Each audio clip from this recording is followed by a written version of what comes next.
Welcome back, everybody. Today we're going over these Peltor RangeGuards that you see here. These have been very popular on my social media page. I share a lot of deals over there on Facebook for those of you guys that don't know. And these have been coming up for sale at very good prices lately. So what we wanted to do was knock out a review of them and let you know what we think of them overall. For those completely unfamiliar with these are Electronic Ear Pro. They give you a pretty good noise reduction rating for what they are. Obviously there are ones out there that are much better in that department. However, they're much larger as you'd expect. You need that volume to get it down. But for the sleek lines of this one, I think it does a pretty good job there. In terms of audio quality, you have your microphone right up front and your on-off button right side only. So the one button for on and off controls both sides of the ear process. Certainly a good thing. A few other things. The cups here are nice and comfortable, but if you guys like the Peltor gel pads, I know a lot of folks out there do, they will fit in these, so it's the same size as everything else. To me, and I know everyone's head shape is different, these give you a very good seal. That's the most important thing. If we're talking about NRR, if your seal's broken, then the noise reduction rating really doesn't matter at that point. So definitely seals well. When it turns on, it gives you a nice like sort of beeping noise to let you know it's on. And then when you turn it off, you don't get a beeping noise, but you do have a positive audible click. Hopefully the microphone picked that up there, so that's certainly a good thing. Comes with, it doesn't come with, I should say, it takes 2 AAA batteries, has pretty good life as well, and it does have an auto shut-off feature, so if you do forget to turn them off, like I pretty much do all the time, they will go off on their own. Now, sale prices always change for sure, but at the time of this video, these RangeGuards are going to come in generally in the $50 range. On Amazon, that's really where they've been, sometimes closer to 40, sometimes closer to 60, but somewhere in that range.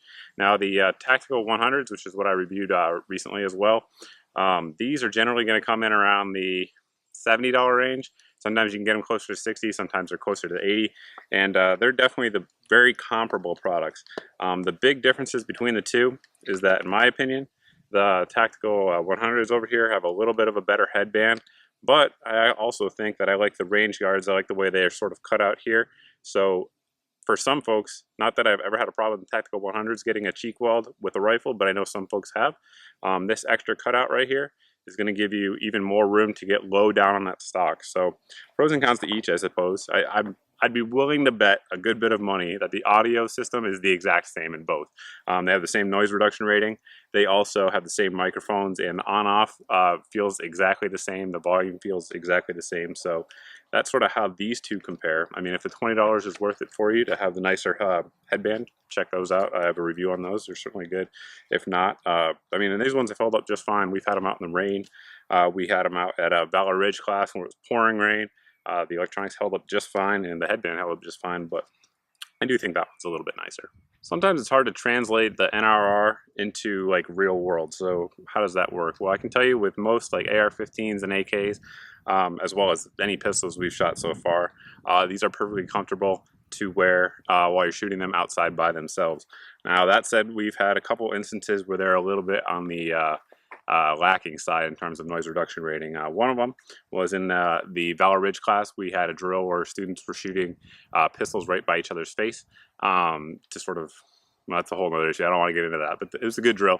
And because of that, the folks who had like short compact guns like Glock 26s, M&P 9 compacts, when those were going off next year with that short barrel, that a lot of powder is not burnt, and it's very loud. So at that point, I had to double up and wear earplugs as well. Additionally, the only other rifle we've had to do that with is, as you guys have seen, we fired this with the Mega Arms build from AIM Surplus. It's the AR-10 variant, and it has a Spikes Tactical Dynacop on it. Now, that's a loud rifle. So with that, we doubled up as well. But other than that, they've been pretty good.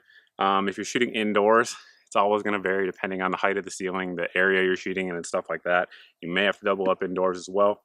But I'd be willing to bet that for most pistols and stuff like that, you'll be just fine indoors. So that's pretty much it in terms of coverage. If you guys have any questions on these that we didn't cover in the video at this point, by all means, post below in the comments section. You can also post over at my Facebook page as always. Thanks for watching, guys. Thanks for subscribing, and I hope to see you in the next video.